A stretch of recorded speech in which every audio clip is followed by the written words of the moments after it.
not that many pages, how animation actually has to work.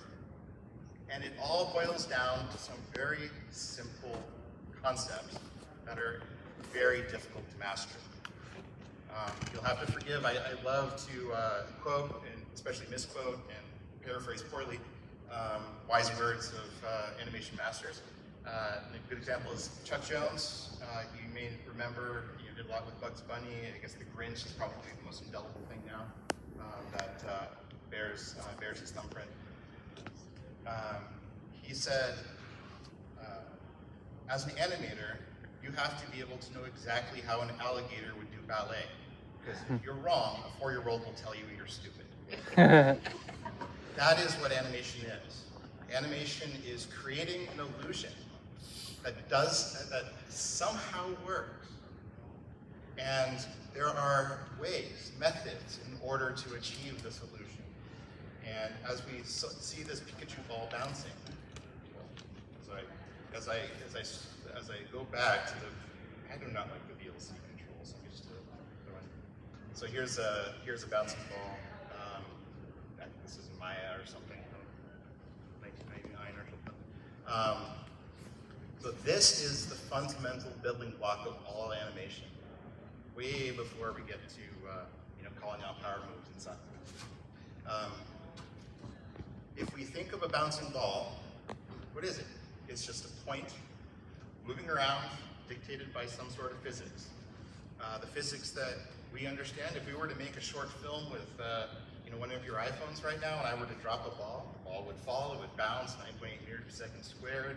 The bouncing would be quadratic. We can do a whole bunch of fun physics equations to figure out everything. You have to create the illusion of that, the feeling of that, that is created automatically by us humans dropping something and having it bounce. So it's not that an animator will figure out 9.8 meters per second squared. Chances are the animator did not pay attention in physics. They're too busy drawing. So what is it? Well, you have to think, what are the points that take this idea? What are the details that take the idea of a bouncing ball, simplest of all forms, boring, I dare say, and make it so you clearly understand it. So let's just do a little loop here. It's a little slower here. So there is the point at the top, point of beginning. Oh, it's great. There is the point where it impacts the ground. Wait, I'm going to get used to the mic going in the end. The contact frame. So if you were to do all the math and stuff, or you were to use your iPhone to take a video of me dropping the ball and bouncing it, there would be this like blurry shape, and because of shutter speed and whatnot, and there would be a point where the ball appears to be closest to hitting the ground. The animator knows I need to draw, or I need to show in my 3D package or whatever you kids like these days, Clip Studio or not. I need to show the most extreme squashed state, the point where it is contacting the ground, because that is the clearest information of the bounce. The top and the squash on the bottom, and then going back up again. You have to be able, even if it's boring, like this ball is, and trust me, it'll get slightly more interesting than the ball as the hours go on. You need to show clearly the information that the audience needs in order to appreciate what it is. So you'll notice something else. The ball is stretching. That does not happen in real life. Well, it does a little bit. But that is how we perceive a ball. As a ball accelerates, we perceive it becoming more like a football shape. It's the stretching of it. Yes, there is some actual deformation. Again, if there's any physics people here, I'll argue with you, or it'll come to blows, surely. But the point is, physics don't matter. That is what we perceive. If I were to stretch out the ball to approximate motion blur, and I didn't make it skinnier at the same time, the 4-year-old would call me an idiot.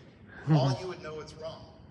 In fact, I think we have a video later here where I kind of demonstrate that better. So Oh, and I should say, the format of this is I rant a lot and I make jokes and yada yada.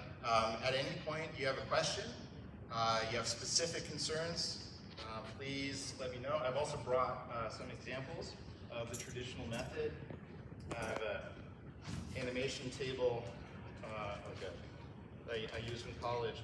It was signed by the director of Sailor Moon and Revolutionary Girl Utena, but it rubbed off. And there's just a little bit of the mascot character from Utena left. It's really sad. I have my actual animation table. I was very fortunate to have signed by several members of GuineaPigDan, including Yoshiki Sadamoto at Fanime like 2004 or something. But I'll be happy to. You can come up later or whenever you can take a look at actual, Genga and X sheets and backgrounds and layouts and whatnot. Anyway, so please interrupt me. Should I ever take a breath, feel free to interrupt me and ask me questions. Let's see. I don't remember my own order of things. Let's see what comes up after this. Okay, so we're going to make it slightly more interesting now. So bouncing ball, again, lots of physics, but the point is you're just trying to make something appear like it's supposed to. Now, I may have appropriated things, again, this is AI is affecting everything, so now I don't know who did this. I know that it's based on Keto from Nausicaa, but I don't know if it's original or if it was done by a French student. So apologies to the French student. Chances are he'll get hired in animation when I do. Mm-hmm. But you can kind of see the body, it stretches, it squashes, it bounces. It's just a more complex version of the bouncing ball with more bouncing ball kind of elements to it. And then now let's look at my favorite mascot character, Mononoke. So you see how she becomes more and more a ball that stretches and squashes.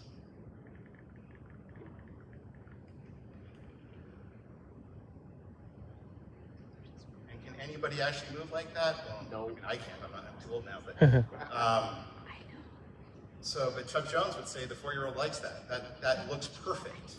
It's impossible, but it's perfect.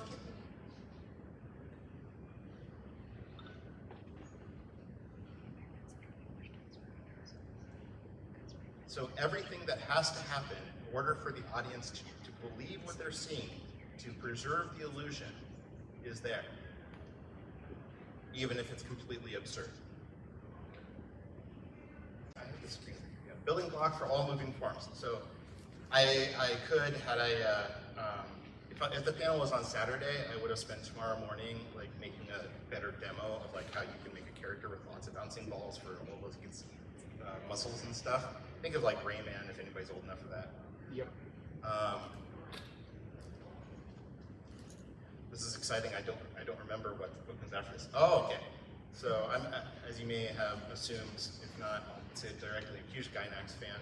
This is from Read Cutie Honey, which was, I think, the last thing that Kano worked on at GuineaPigDan, and this was done by Ishii, who I'm sure you all love from all the Trigger shows, etc.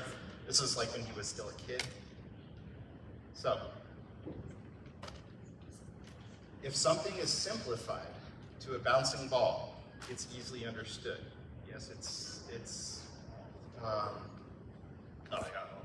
save that rant for another time.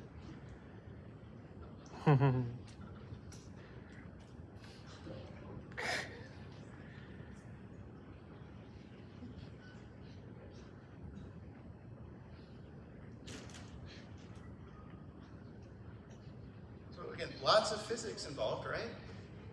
We could do lots of analysis of how things should move, where things should bend, how long things should be, how short things should be. But it's for the service of the most important concept, appeal, which I'm going to. When you're done with this, I hope you're haunted by the words appeal and contrast, because those are the two main things you need to learn. The bullets are falling down like snow. And again, everything in here is perfect and totally wrong and perfect. This is why we animate. Because, well, I'll have to wait for, I have a proper slide at that point. I'm just gonna wait. And then just remind you it's animated. So,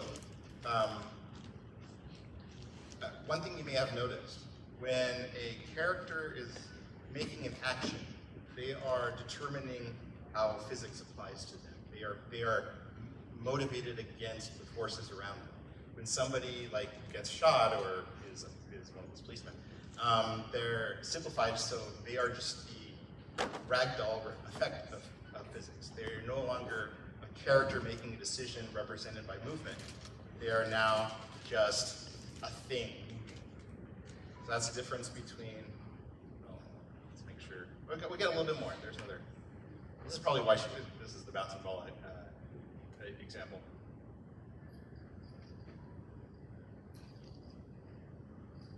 And then I'm such a fan, you just get out the whole thing.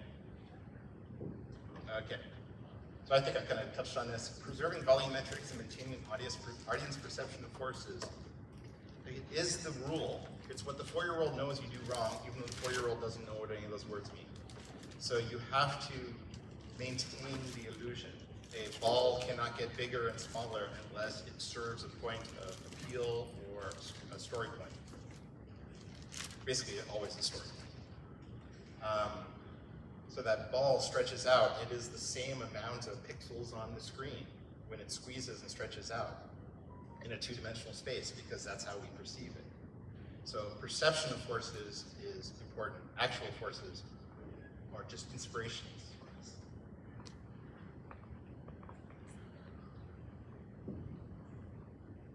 So like that, that's absurd, but perfect. Again, I'm not used to the VLC hotkeys, so let's watch that one. Where's that one? Yeah.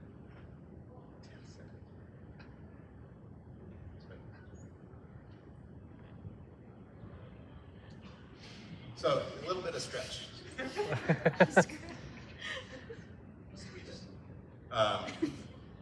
that's, you know, that's Mishi there. Clever dude. It works. And think about what happened after she did that crazy stretch move. Think about, like, if you had a rubber band like that, it would kind of have that extra energy and that tension release in that funny way, the way she moves at the end. So the way that a 4-year-old perceives that motion, they already have an analogous in their head of like that a broken rubber band or whatnot. Okay, arcs. So now we're all experts at the bouncing ball. We can all do all this stuff wonderfully. How it moves is the next thing. So an arc is oh wow. So I made this so long ago. We had NTSC. I don't know if anybody knows what that is anymore. So those are fields. Okay. So I want you to just look at any part of this. I thought I had that move a bunch more. Okay, well, anyway. So the path that the bouncing ball approximate forms move forms a smooth, predictable arc. If I start, this is where I like move my hands and do stuff. If I start moving my hand like this, you expect the next thing I do, my hand keep moving in that pattern. It creates an expectation. You know, it foreshadows a movement, whatever you want to call it. Your brain recognizes it as like, this movement is happening, I expect this to happen. If something stops it, that will grab your attention, because you're watching this thing and this thing changes. Arcs have to be simple. Whatever the things are, they have to be simple. Then they become more complex as you build story purpose on top of them. And this is one of those laws. The first law is never speak in absolutes. The next law is nothing ever moves in a straight line. We've all seen Star Wars, right? Little indie film.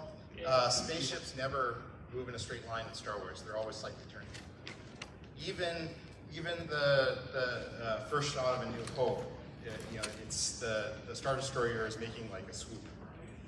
Because if things move in a straight line, it looks like a cheap knockoff of Star Wars.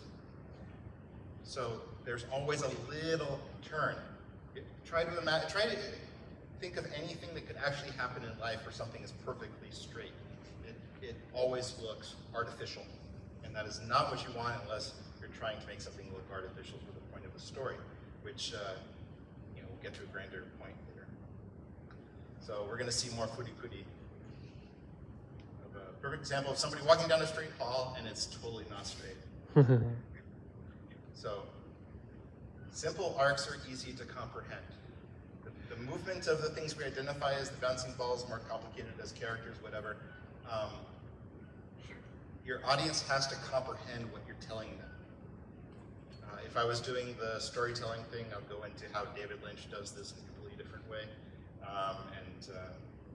or Hideaki Anno does. But let's do it. Let's just concentrate on the drawings for now. So, again, this is impossible.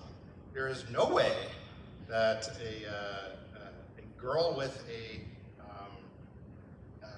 guitar, bass guitar, could knock herself into the air by being repelled by a kid's feet.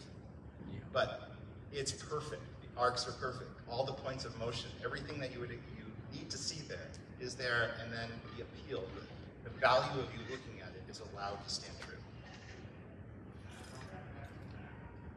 So if you pick any point and follow it, there'll be a perfect, smooth arc that will lead into the anticipation, secondary emotion, follow through, all these things we're going to get to. I'm talking faster than I normally do. I think I'm not usually this caffeinated. Here's one of those things. The main arc preserves the focal point. So if you've learned in art history or anything art, your eye traces across visual image, and in the Western audience, we usually start at the top left, and then we find the point of contrast. If I were to say, look at this wall, you will all see that plug, because it is the point of highest contrast in this white wall. If I point at it and I say, look at that, you'll assume that's what I'm talking about, because it's the point of highest contrast. So contrast is clarity. I want everybody to have that tattooed. Contrast is clarity. This applies to every form of art, every form of human expression. I'm just going to go on a slight tangent here. So if let's say you work in, you do illustration for manga or something. You want to make a character fat. You put them next to a tall, skinny person, because now they are fat, because they have something to contrast with. If you want somebody to be short, put them next to a tall person. If you want somebody to be effeminate, put them next to a hypermasculine person. If you want somebody to, well, you get the idea. If you want to have a tree be the focus, put it in an empty field. If you want to have a piece of grass be the focus, put it surrounded by trees. So when there is the pattern that is the normal thing, and then there's the one thing that differs from it, our brains identify that, focus on that, and expect that. Animators always do this, unless they're bad animators, which, there has been. If you look at any work by Akira Toriyama, look at any Dragon Ball ever, and you look at the actual manga, you will see the eyes of the characters looking at the next panel, or pointing at the next panel. Even though, we have high-level manga readers, we know, read right to left, there are still visual cues for native readers to where the next panel should be, where the next bit you should comprehend is. The word balloons are organized in such a way that you'll read them in the intended order because of the way focal points and eye trace is controlled.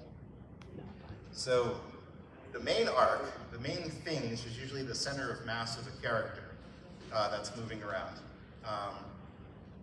that preserves the focal point. If you have a bunch of other complicated stuff going on at the same time, it gets confused, and the main focal point becomes obfuscated by all this extra noise. So even that example with Haruka in the last thing, you understand all the motion of the character. It's impossible to explain. But she's perfectly balanced in her center of mass. The force that she applies to the feet pushes her center of mass up. It's all there. I'll get to read this again. Okay. I guess I really like this shot. Parts of it nice. But there's a lot going on here. There's the wolf bouncing up and down and stuff. If you were to use like a stabilizer on this, the wolf is just going like this, and she's slowly stepping up on it. And then they move the camera. It's animation, so they can't see the drawing, but it makes it so it is simple, easy to read, easy to understand, contrast. Okay, anticipation. Are we excited? Here's another one of my favorite movies. A little bit different than Miyazaki. This is Millennium Actress. This shared an award for the best animated film with Spirited Away in Japan. Huh. It's sad that you don't all know this immediately. But I actually do. Good. I haven't watched it yet. Oh, okay. But we'll see, you have homework. So. But I do. It's right now the only Satoshi Kon movie that I own. I'm trying. You got a lot of work to do. I know, but I'm trying to get Perfect Blue and Tokyo Godfathers. Those are my next two that I want to own. And then Paprika, which is, and then Paranoia Agent. I saw Paranoia Agent through Adult Swim. The gateway to many things. So I can't explain the plot, but you have to see this movie. It is amazing. It is beyond, like, if you've ever thought like, oh, I want to go to film school, or I wish I went to film school, or I like movies, not just, I like film. If you've ever said I like film instead of I like movies, you'll love this. Love this one. So we're gonna see this shot a lot. Okay, what's she gonna do? Throw a snowball. She's gonna throw the snowball. How do we know that? She's anticipating the action. She's telling us what she's going to do. She reaches down, she picks up something, and she's getting ready to throw it. So we as the audience clearly understand through the motions of this very well illustrated character what's going to happen. So anticipation is a way of grabbing an audience's attention, focusing that attention on the action that's going to occur. So a very good example of this is if I need my glasses, because I'm older now and I need reading glasses, I can go like this, show my hand empty. This is also called, this is silhouette, where you're looking at the most complicated part of my my silhouette right now, which is my fingers. It's, the rest of me is pretty round, but this has more detail, contrast,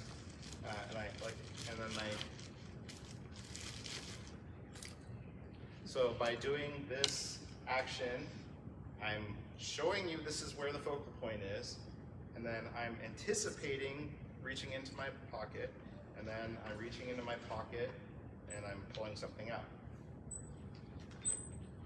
So that's a very simple motion. Again, the story of me pulling my glasses out of my pocket is not exactly going to win any Academy Awards, but these fundamental building blocks allow you to achieve something great. And so what does she actually do? She doesn't throw it. So she doesn't throw it because people are walking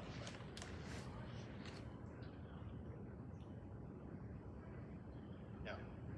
Yeah. What's that thing I said? Contrast is clarity, right? Yeah. How do you know she's holding a snowball?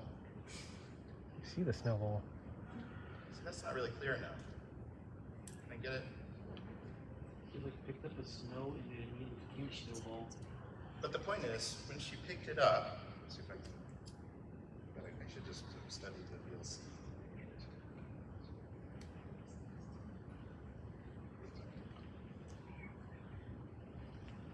So here, this is emotional gear change. We'll talk about that in a second.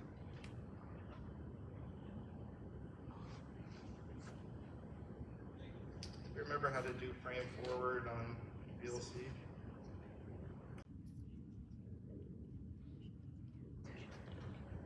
Okay, a car passed behind her. That is black, to allow you to comprehend that she is holding snow. Did anybody see the car? I mean, did anybody recognize the car and think like, yeah. Oh, the animators put that there so I'd be able to clearly identify that the snowball was being held. So the service of that action, showing picking up the snowball, is made clear by the car in the back. Even though the car in the back has no story value, it's there to support clearly identifying the focal point, which is the point of highest contrast. Your body is wrapped around it. Go into design language after this. Well, the reason why the car is there is because it's a different color to the snowball. Yeah, it's to create contrast and clarity, so we recognize what is happening. You're asking for the frame-by-frame key? I think it's E on VLC player. E? That's what it says. Okay, we're gonna try it out. We're doing it live. Okay, so drawing in extremes. Cutie, honey. Another life lesson you could learn from animation is it's better to take big steps forward and baby steps back rather than baby steps forward. You'll never get anywhere if you make small steps. Go too far and then step back. So draw in extremes. So if you're a American comic fan, this is drawing the Marvel way. But look how extreme these drawings are. You know, it goes from, apparently I didn't think that was very important, I didn't loop it. It goes from controlling the entire screen to, you know, being this just insane. Anyway. Defining the focal point of the action. I think I did that with it. Okay, yeah. See, I got ahead of myself. See, look how clearly you see that. Okay, aiming. So I anticipate the motion. I make sure that you have a mental beat to recognize that I am now pointing at my pocket. So I'm going to put my hand in my pocket. I'm going to run out of things in my pocket as I make this example. So if I were to stand like this and I were to go like that, it's not very clear because, well, I cast a lot of shadow, so it blocks a lot of the view. But if I were to go like this, also, it's not very clear. But you as the audience, if I'm a two-dimensional thing, this is much more clear. There's a lot more information, a lot more things, pointing, lines, and you know, information for your subconscious to pick up on.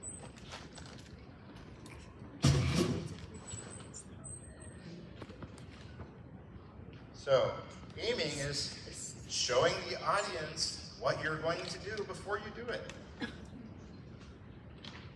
Or, you know, holding the ball. Let's see what example. Oh, what's this? I love this movie. There is a lot more to this movie than one person's wearing this movie. What's the movie again? Millennium Actress by Satoshi Kon. I think it's his best film, and what's his name? Bought all of his movies. Darren Aronofsky bought all of his movies. So winding up before release shows intensity of action. The more energy I put into the more anticipation, the more aiming, the more I do, it creates a tension. It creates a potential energy, because I love ruining things for physics people. And the more you do, the more energy it has when it releases, and that can be used for comedic effect. And I'm not going to do any vaudeville. I might fall backwards here. If I do, I'll just call the hospital. I was not made for action. I was made to draw the same character 4,000 times in a dark room. Okay, follow through and recovery. We can guess what this is, right? So after you've done the action, show the action. It basically shows the result of what the action is. Show. It's like location, location, location. So you're showing that the action was just done. So you're anticipating what the action is going to be. You do the action, and then you're showing what the action was that was just done. I love fish using. So our focus, her simple action of picking up the snowball, which we've seen, again, all of the dedicated work that animators and layout artists did to put a car behind and all that stuff, the posing of her body, everything, all to make it so she doesn't even throw. But it created that tension. So now we think, oh, an important thing happened to her as a character. And that is actually all we really care about. That and, you know, Sakuga. Show the audience what you did after doing it. That's, again, a pretty simple, she's holding the pose of it throwing. Okay. And of course, you use this to anticipate the next action. I think, yeah, there's more footy-cooty. So all of those swings, which are a bit more violent than the snowball, they all are aiming, anticipation, aiming, action, follow through, and recovery, all overlapping, like a beautiful symphony of guitar violence.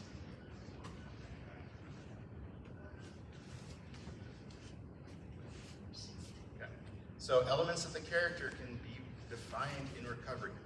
So this is more of a story point, but I'm not doing a story panel this con, so I'll say. Story is about characters, or story is about characters making choices under pressure. That is the core, absolute definition of what story is. So the way that somebody in animation recovers from their action, or basically ends an action, teaches you a lot about what kind of character they are. Because at that point, the audience is focused on the action. Your subconscious, whatever, is totally attuned to what is happening on the screen. That's when the creator has you at the raw. So, okay, these aren't the best examples, but all right. Contrast between anticipation and follow-through. So the bigger difference between the way somebody says they're going to do something and the way it actually happens is the way that character is revealed to us, the way entertainment occurs, and builds some of the rules of the characters and characterizations in the world and stuff throughout the entire story. Let's see what example I have for this. I swear I have more than 3 examples. Oh, I had 0 that time. Exciting. We have one of motivation. Oh, and very happy to go over. Oh, sir. So how is she moving around? What are the forces at play in our friend's song? So she is holding on to the wolf at the beginning, and then she slowly establishes her footing and prepares to launch off of the wolf in the crazy, I don't know what you want to call that move. So she starts primarily dictated by the physics of the wolf, and then she actually demonstrates her gaining control over her bouncing balls, and to go back to that, the fundamental forms. And then she is showing her intention, becoming more and more firm and clear. And then she goes boom. You have that little like hits and then scuttles up. Like there's a little bit of pause there. It's to make her kind of like make you think now that she's accomplished this, she's no longer defined by the wolf. She's kind of animal-like. She's kind of bug-like. She's trying to change the way you feel about the character and the way the character moves to establish the norms of her later actions. So let's see what we have here. This might be another thing I stole. Yes, it is. Yay! But I marked what it was. So here's somebody that also applied to Pixar. So here we have bouncing balls telling a story. I did not do this. It was done by Cameron in 2002.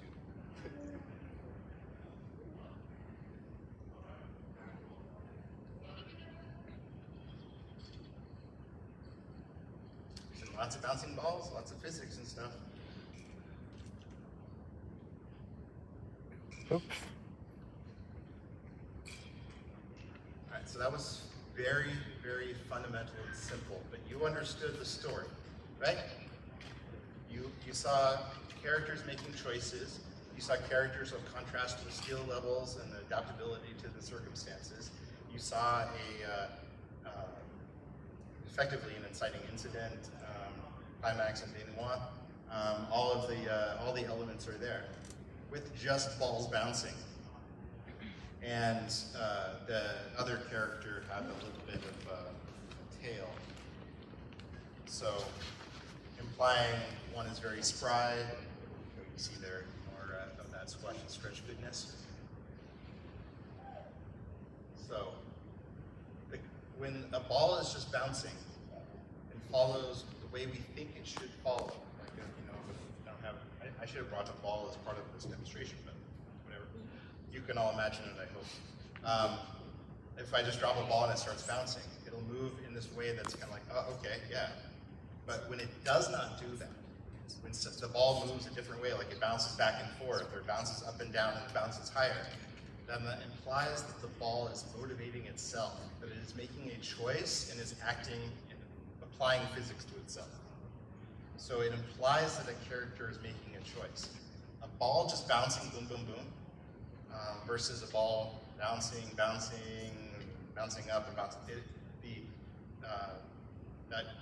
That ball bouncing around a bunch implies that it's making choices. It's your job as the artist to make them not boring, dumb choices that make 4-year-olds angry. Make it entertaining, make it appealing, make it meaningful. All of the things that happen in this short animation are meaningful to support the story, even though they're tremendously fundamental. You understand the concepts involved without, again, having to do anything with physics. You understand there's adversity, there's something to overcome, and the characters, the balls have personalities because they are different. They contrast each other in multiple ways.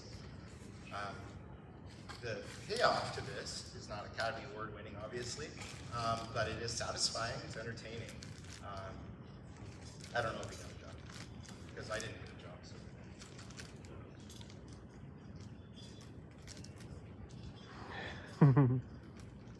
And then, so you have the denouement, you have a satisfactory end to the story of the other ball realizing and rolling back.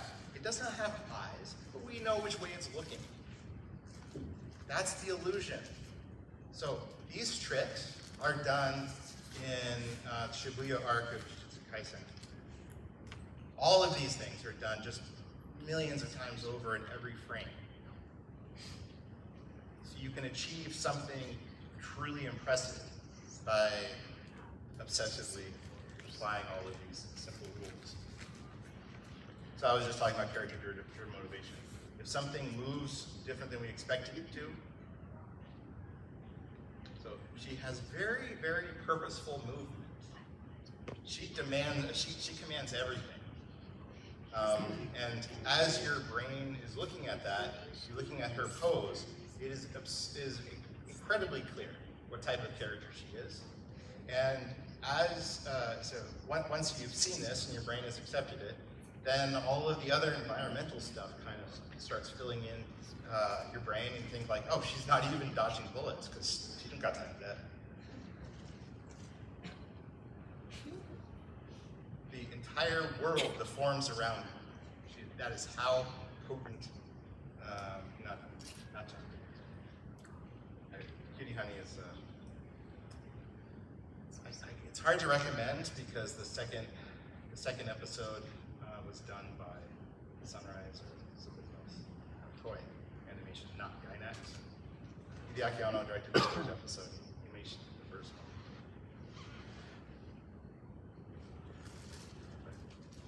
one. So she caused that explosion that, again, makes no sense.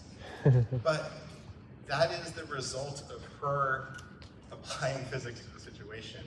And that's the story comes out of it, and it is damn appealing. And extremely high contrast. Like, even the colors of the world change. And then there's little kids.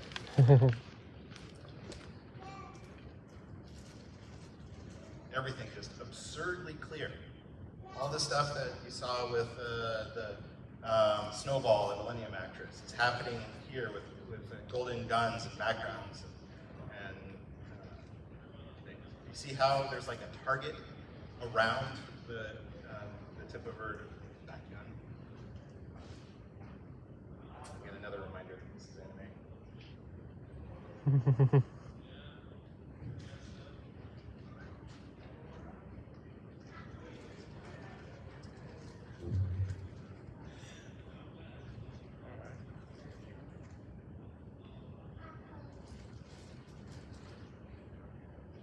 So this was done before Gurren Lagann.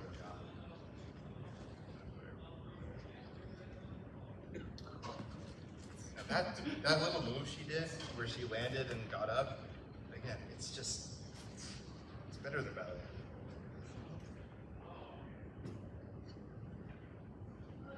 Oh yeah, there she is. I feel like we've talked about this quite a bit. Yeah, physics and moving art.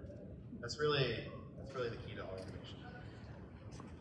Yeah, clearly demonstrate where the motivation and resistances come from and how they influence the character. And how they react to it. And that's the action of the story. If something's just there because it's cool, then it's crap.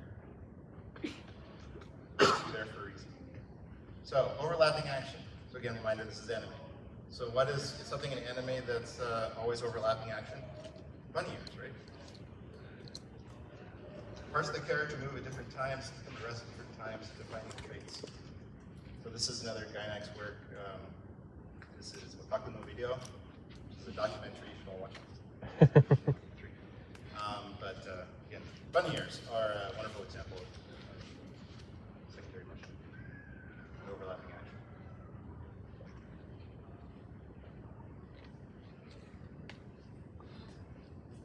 So this is actually a wonderful example of, I think, the next subject. Okay, next. Kinematic realism versus comic body deformations. I think the example from Cutie Honey earlier, where she like stretched was 20 feet long, is a good example of that.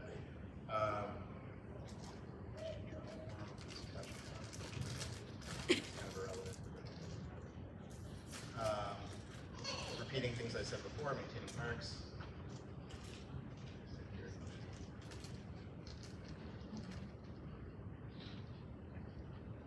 So, secondary motion, actions that add appeal and believability to the main action, but do not distract from it. So, this is like, all this other stuff happening. We have, the story point is,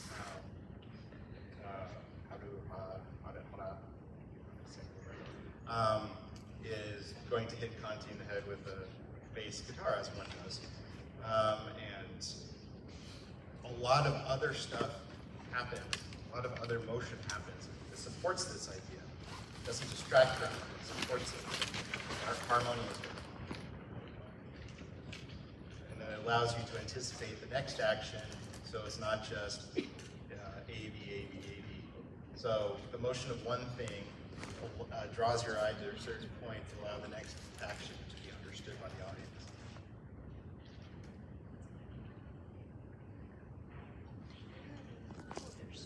Okay, and then this is the most important thing. This is everything in animation and pretty much all visual art. I would even probably wrongly put it into literary stuff too. Appeal, which is something you want to see. You know, in story, the trick is give people what they want in a way they do not expect to get it. The way past teachers described it, or what's his name? Robert McCoy described it.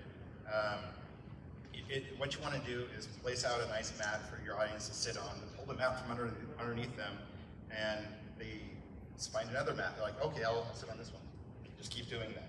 So it's a constant pattern of getting your audience to stick around to the next thing that is going to entertain them, which has to surprise them somewhat, has to challenge them somewhat, otherwise it gets boring. So appeal is the rule in animation. How do I make this as entertaining as possible? Even if it's something like Millennium Actress, which needs to be subtle, needs to be restrained, there's a way to make it maximally appealing for what it is. And this, again, with Imeshi doing it, this is absurd. We all know Cutie Honey is like she's like the original Sailor Moon, right?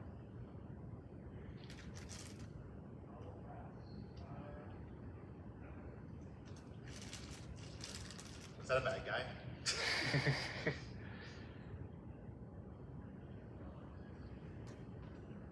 So there's so much happening in this, in so many ways, bringing back concepts from earlier in the scene, just to try to make it as entertaining as possible. So you'll see in all your favorite shows that really make something awesome.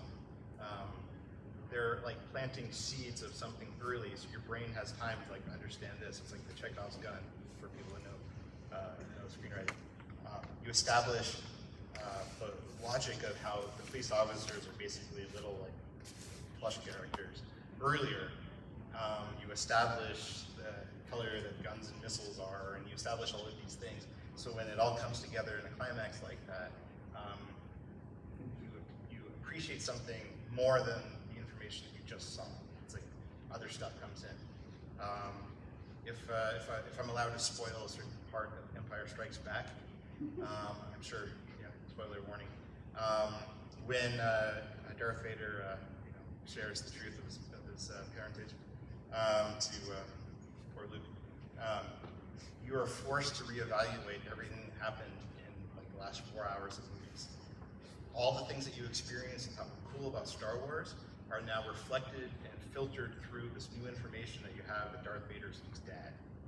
So the reason why a moment like that, a turnabout like that in Empire Strikes Back is so successful is because of the amount of information, subtext, and just gestalt, like everything that's just in you experiencing the movie is all kind of squished and concentrated into that moment.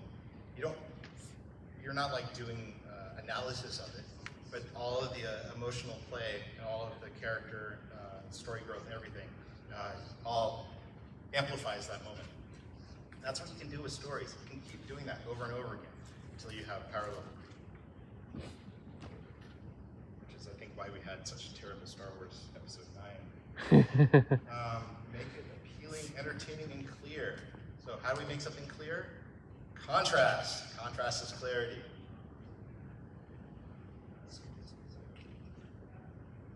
So, who's talking? It's very clear.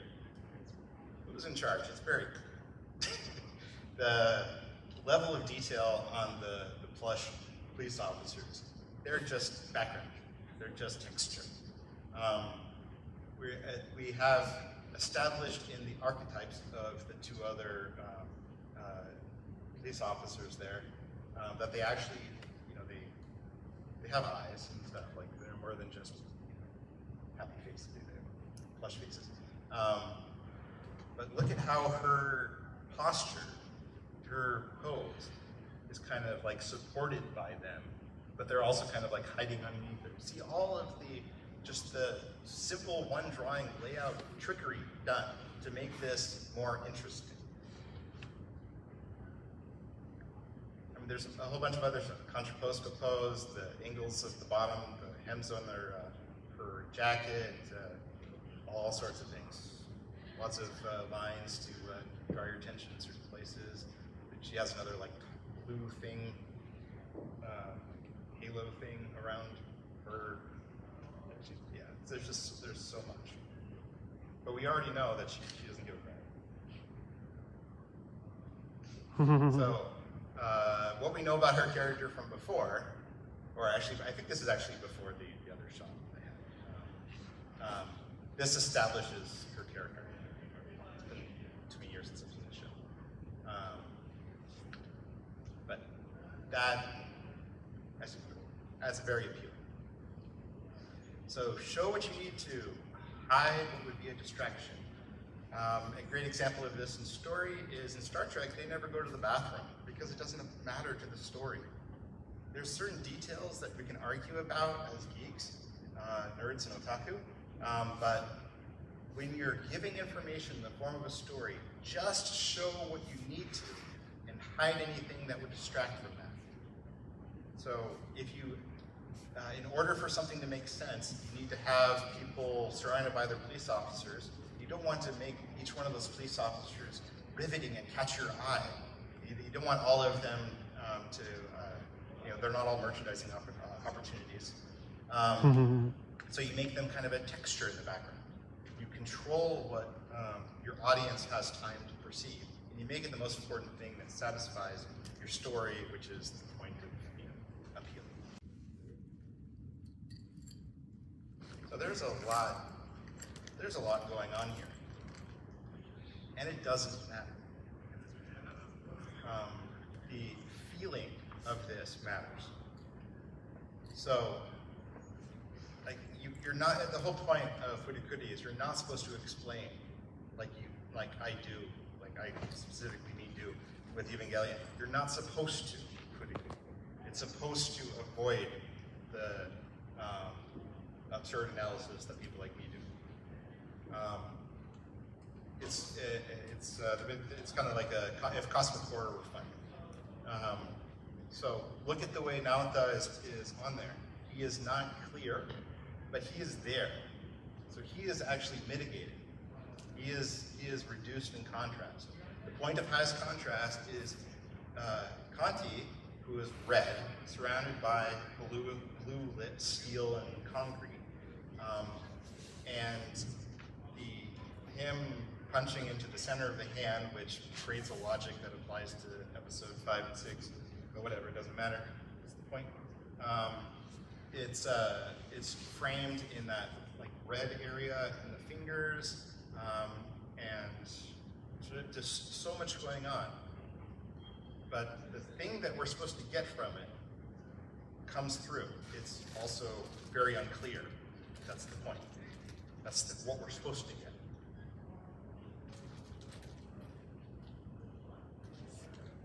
And so we learn that the insides are kind of like intestines in the Medica Mechanica robots.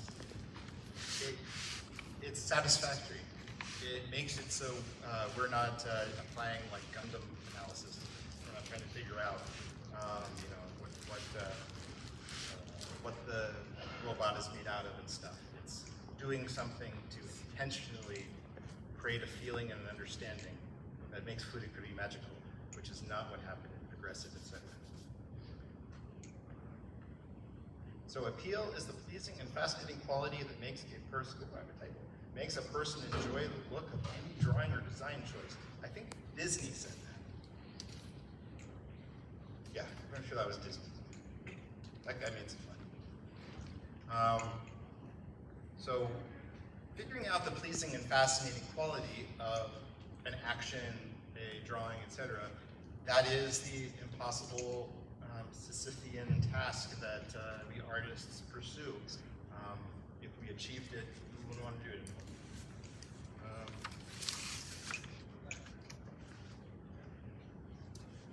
Okay. There's little time for a viewer to interpret the meaning of a drawing. The drawing is too refined and detailed.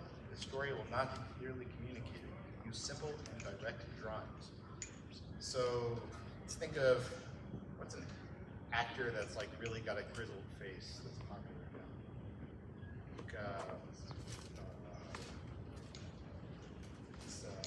We all like Willem Dafoe. We all know Willem Dafoe, right? Dude's got a grizzled face. He's got years of grit. Just, you look at him and he is grit. If you tried to draw a Willem Dafoe character, or make him in 3D, make him in animation, make him in something that would squash and stretch and have all of the cool action like we've been doing here, it wouldn't make sense. There would be too much nonsense, too much detail, too much shadow, too many lines. So you have to learn to take your idea, take your character, take everything, and reduce it down to like the simplest, easiest to express cliche or archetype or caricature. So if you were to draw Willem Dafoe, you wouldn't draw all the lines and stuff. You would definitely draw like the cheekbones and the lines below, and like he would look a certain way. I guess he would look like what's his name from Death Note, right? Because he played him live action. Anyway,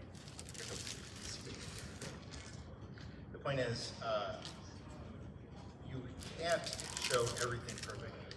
You have to decide what the audience can perceive and understand and value and find appealing that meets your storytelling goals, so they'll pay attention to you the next couple of minutes. Continue this. So appeal is the same as an actor's charisma. So again, animation is not a very forgiving field. Traditional animation is mostly dead in the United States. I think it'll pop up every once in a while. There'll be something. Pause. Do not think was made in the U.S. I think that was the last big successful 2D animation. It was not in Asia. I think I won the Academy Award years ago. One of my classmates worked on that, so I have a. So anyway, appeal is the same as actor's charisma. It's something you constantly have to work on. You think, like, Brad Pitt, I know I look like him, but I'm not as charismatic as the man. Dude is extremely charismatic. Why? There's a lot to it. There's a lot of things that he works very hard on to maintain that charisma. I cannot achieve that, so I do panels and so with animation, you have to figure out the same kinds of tricks. What can I do to make this a little bit more interesting?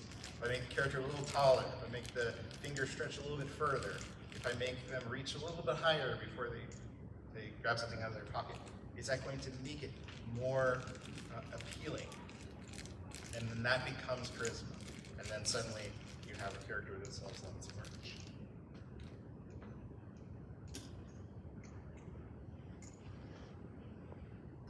Silhouette and staging, I think we're going to see Nachan again from GuineaPigDan from such a clear, yeah, there she is. So present the action or pose so it is unmistakably clear. This is something that artists struggle with until they finally get it and understand. You have, whatever your idea is, it has to be clearly conveyed to the audience. You can make it weird, but whatever it is, it has to be clearly conveyed. Again, David Lynch is a great example of this. He clearly conveys things to you that you cannot explain. So you feel a worry, a dread, a peace, an understanding, or whatever, because his things have emotional coherency, not narrative coherency. Again, not at a Twin Peaks convention. That's next week. So everything, your idea needs to be clear. The idea itself doesn't have to be clear, but the presentation of it has to be clear.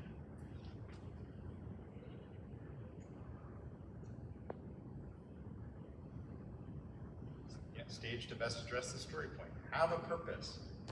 If you just make something look cool, it's crap. And then here's another simple rule of animation. You can only look at one thing at a time, so do one action at a time. If I'm gonna have to refill my pockets here.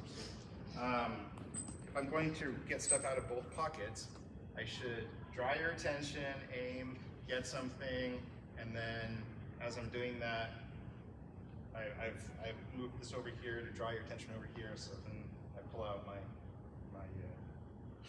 Wingallian talent. So if I were to do that at the same time,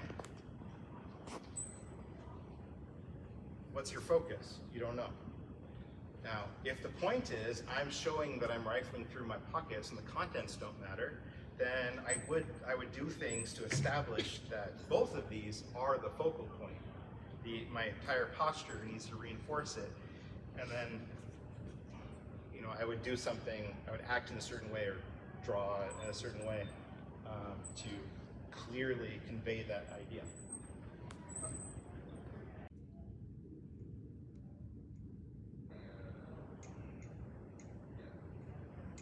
Positive versus negative space. It's a silhouette for anybody that's done any art classes. Basically, it's very clear where she is. She is very, very clear. Make sure the audience can, the action can be read in silhouette. So, a good animation practice is to do your animation with just bouncing balls and see if the story point can be made clear. Then do it with just a stick man and see if it can be made clear. You may have concepts that are too complex to do, but if it can be done with those simple forms, then everything you put on top of it is clearly secondary emotion, clearly all the other tools that support the main concept that you have strongly done with a bouncing ball or stick man. So when you 3D, you're moving the character around at their center of mass, moving around their hips. You're not worried about contact frames of the feet. You're trying to make sure, oh, is the timing right? Does it feel like the character is in a rush or is lazy, or what story point am I trying to share? Okay, here's another thing where I think this is Ollie Johnston. Stage and action so it can be recognized, an emotion so it can be empathized with, an expression so it can be understood, and a personality so it can be interpreted. So again, clarity, whatever it is. Like, okay, so you have the personality of, I'll just use, Shinji from Evangelion. It's complex, and if you're more interested in it, I think at 6:30 on Sunday, I'm doing like a 3-hour panel on it, the Endless Evangelion now. You clearly see Shinji. You don't understand, you may not always empathize, but you clearly understand Shinji's situation in the way that Hideaki Anno wants you to. Do I have a clip to support this? I don't think so. Okay, now's the point where I do a joke. Does anybody know the most important element of comedy?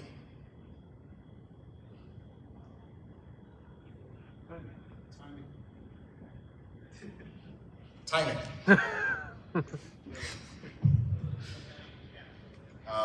I really should work the crowd, got that one figured out first. But again, the point is I was telling you a bad joke. Yeah, so timing is once you've kind of absorbed the fundamentals of bouncing balls and movement and stuff like that, timing is everything. Because by a ball moving quickly, slowly, rolling to a stop, it can generate every emotion, every element of everything you need. That's not an appropriate example of timing, but I think this was to show that the beats of it works. By controlling the speed and timing of an action, you can create a sense of weight, motion, effort, and every other quality. So the just showing one thing and then showing something else, and the way that it changes is everything in linear visual storytelling. Juxtaposition of uninflected imagery. So if something moves very slow, then we assume if it's like bobbing around, then we think it's very light. If something moves very fast, it'll have different characteristics. So everything that you can do in one drawing, you apply the rules of timing to it, you open up degrees and degrees of depth. So this is another one of those small programs called Cowboy Bebop. We see lots of clarity. We see lots of contrast as clarity. We see lots of clear focal points. We'll see lots of anticipation. We'll see lots of follow through. Moving holds, which I haven't gotten to yet.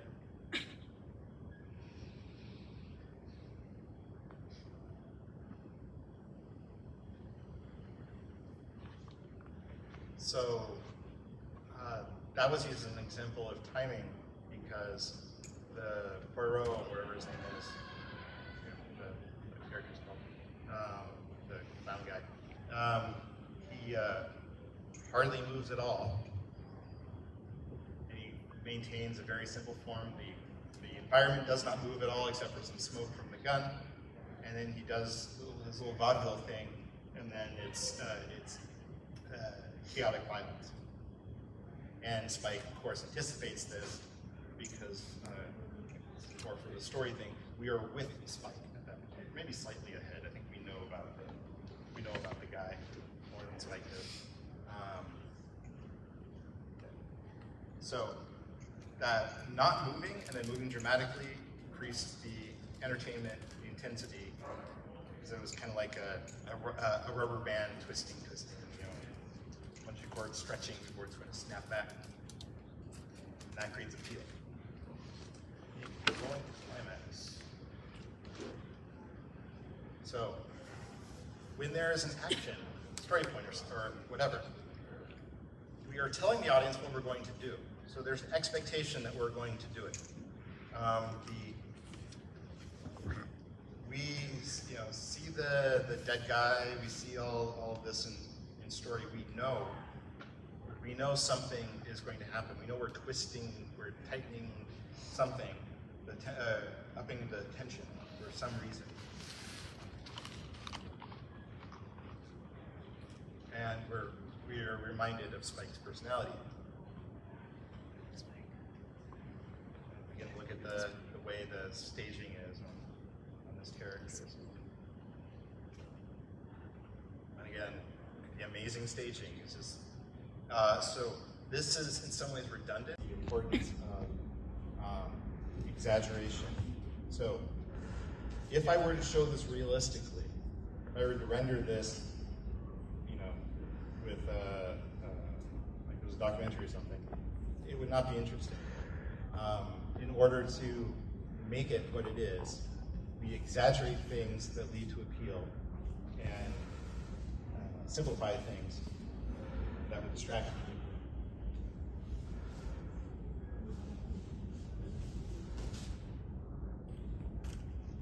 Very realistic. Oh, it's that time again.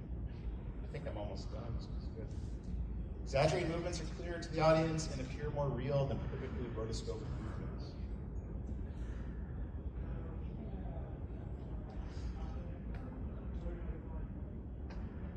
I think I'll just keep running.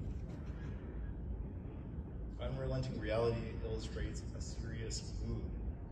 So if you show lots of detail, there's lots of small bits of change, then it becomes more and more serious, less fanciful. So this is physics must be preserved, wherever the rules are.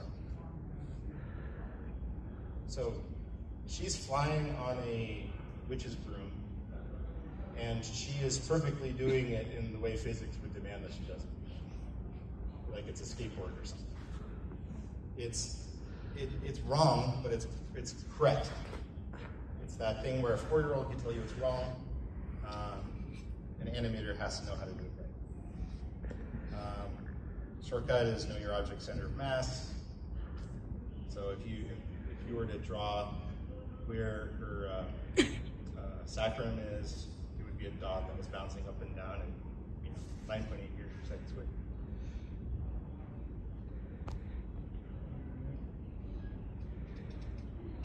Achieve in 4 minutes.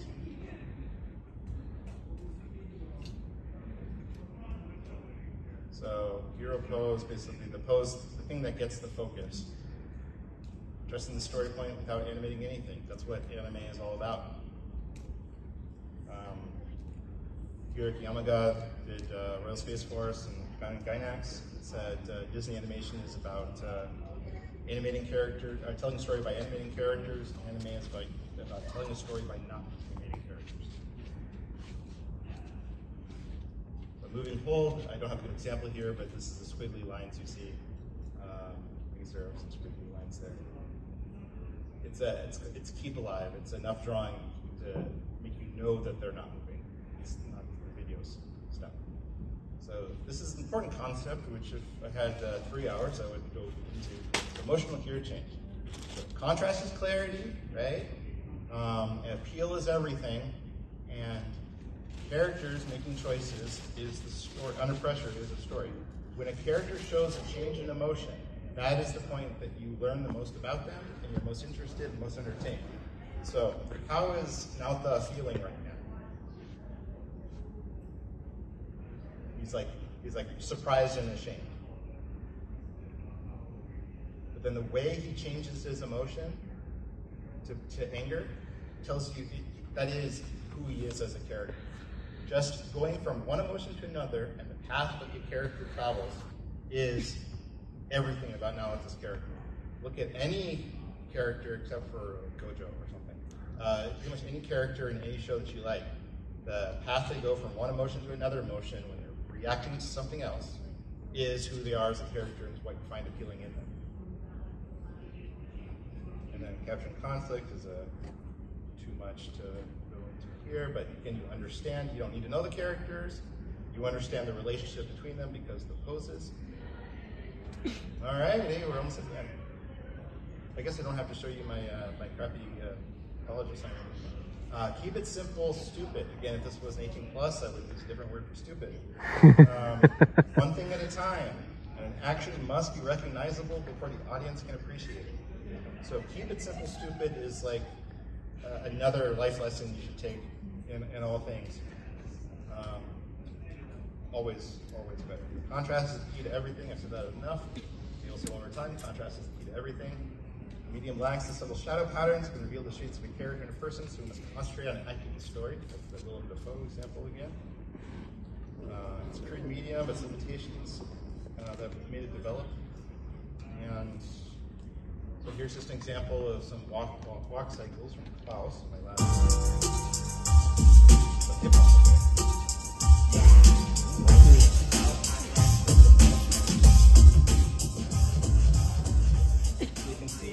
can see all the bouncing balls. You can see all of the overlapping actions, secondary, motion, how they are determining how they affect physics, the way their motion tell you something about their character.